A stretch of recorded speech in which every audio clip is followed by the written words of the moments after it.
వీళ్ళు ఏం చేశారు?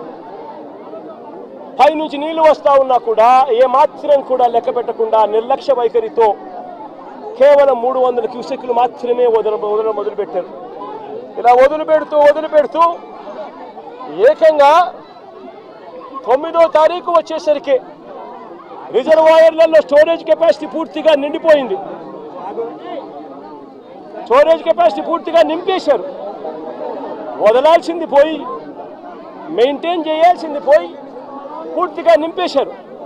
నింపేసరికి 9వ తారీఖున 45,335 క్యూసెక్లు నీళ్లు ఏలేరు రిజర్వాయర్కు ఇన్ఫ్లో వస్తే వీళ్ళు గత్యంతరం లేక రిజర్వాయర్ కెపాసిటీ పూర్తిగా నిండిపోయింది కాబట్టి కిందికి 21,500 క్యూసెక్లు కిందికి నీళ్ళు వదిలేశారు. మరుసటి రోజు సెప్టెంబర్ 10వ తారీఖున 26,134 క్యూసెక్లు నీళ్లు ఏలేరు రిజర్వాయర్కి వస్తే ఏకంగా 27,275 క్యూసెక్లు నీళ్లు కిందికి వదిలేశారు. నేను అడుగుతా ఉన్నా మిమ్మల్ని, ఇది మ్యాన్ మేడ్ ఫ్లడ్ కాకపోతే ఏమిటయ్యా అని చెప్పి.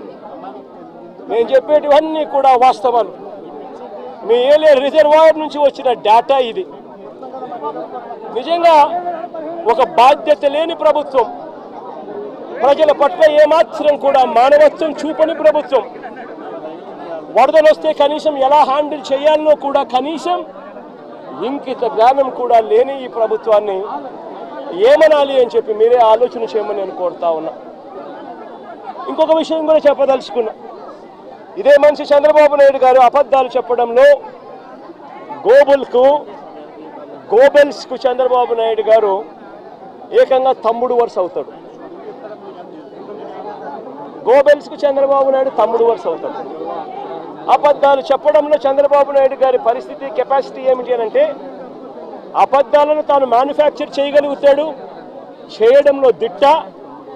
ఆ మ్యానుఫ్యాక్చర్ చేసిన అబద్ధాన్ని అమ్మగలిగిన కెపాసిటీ కూడా ఎవరికైనా ఉంది ఈ ప్రపంచంలో అని అంటే అది ఒక్క చంద్రబాబుకు మాత్రమే ఉంది.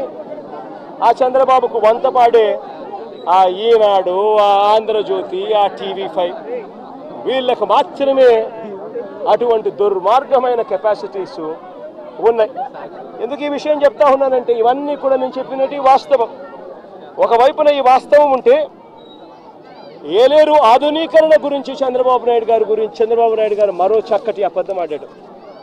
అసలు ఏలేరు ఆధునీకరణ, మోడర్నైజేషన్ ఆఫ్ కెనాల్, ఇది మామూలుగా ఒక కెనాల్ను మోడర్నైజ్ చేయాలి అని అంటే ఎప్పుడైనా కూడా ఎప్పుడు అవకాశం ఉంటుంది, ఎప్పుడు వెసులుబాటు ఉంటుందనంటే ఆ కెనాల్లో నీళ్లు ఆపగలిగినప్పుడు, నీళ్లు పారనప్పుడు, లేకపోతే క్రాప్ నీళ్లు డ్యామ్లో నీళ్లు ఉన్నా కూడా చేయాలని అనుకుంటే క్రాప్ హాలిడే డిక్లేర్ చేస్తే తప్ప మోడర్నైజేషన్ కార్యక్రమాలు చేయలేము.